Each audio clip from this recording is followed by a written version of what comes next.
সুইডারের নেক high বড় হয়ে গেলে এটা কমানোর টেকনিক এবং সুন্দর একটি ডিজাইন করার টেকনিক দেখব। প্রথমে আমরা ভাঁজ করে নিয়েছি, ভাঁজ করার পর এখন আমরা হ্যান্ডেলের সাহায্যে ডিজাইন করা শুরু করলাম। প্রিয় দর্শক দেখুন, আমরা একটি কালার সুতা নিয়ে ডিজাইন করা শুরু করলাম। এই সুতার উপর ডিজাইন করলে ডিজাইনটি অনেক সুন্দর হবে এবং ইউনিক হবে, তাই এই কালার সুতাটা নিয়ে হ্যান্ডেলের সাহায্যে একটি ক্রস স্টিচ দিচ্ছি। এই ক্রস স্টিচটা দেওয়ার জন্য কোনো প্রকার মেশিনের প্রয়োজন নেই। আপনি চাইলে হ্যান্ডেলের সাহায্যে এই ডিজাইনটি করতে পারবেন। শুধুমাত্র আমাদের দেখানোর টেকনিকটা অবশ্যই মনোযোগ সহকারে দেখতে হবে। দেখুন আমরা কিভাবে একটি ক্রস স্টিচ দিচ্ছি।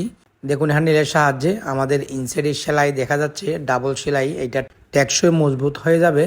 দেখুন আমরা ক্রস সেলাই দেওয়া প্রায় অর্ধেকের কাছাকাছি চলে এসেছি। আমরা অর্ধেক দেখাবো, পুরোটা দেখাতে গেলে আমাদের অনেকটা সময় লাগবে, তাই আমরা অর্ধেক করব। দেখুন অর্ধেক আমাদের সেলাই করা শেষ। অর্ধেক সেলাই করার পর এখন আমরা একটি ইয়েলো সুতা নিয়ে বা হলুদ সুতা নিয়ে এর উপরে আরও একটি সুন্দর ডিজাইন করব, যাতে দেখতে অনেকটা একদম ইউনিক এবং চমৎকার লাগে। দেখুন প্রিয় দর্শক, আমরা কিভাবে এই কাজটি করছি।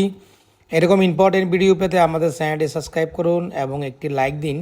দেখুন আমরা দু সুতার মাঝখানে একদম ইয়েলো সুতাটা দিচ্ছি, যাতে আমাদের একদম সুন্দর একটি ডিজাইন হচ্ছে। আশা করি আপনারা দেখতে পাচ্ছেন।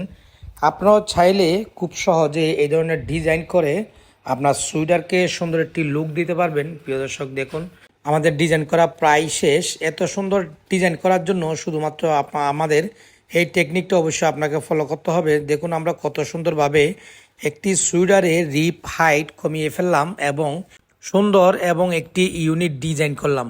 আপনারাও চাইলে এই ধরনের ডিজাইন করতে পারবেন। শুধুমাত্র আমাদের দেখানো এই টেকনিকটি অবশ্যই ফলো করতে হবে।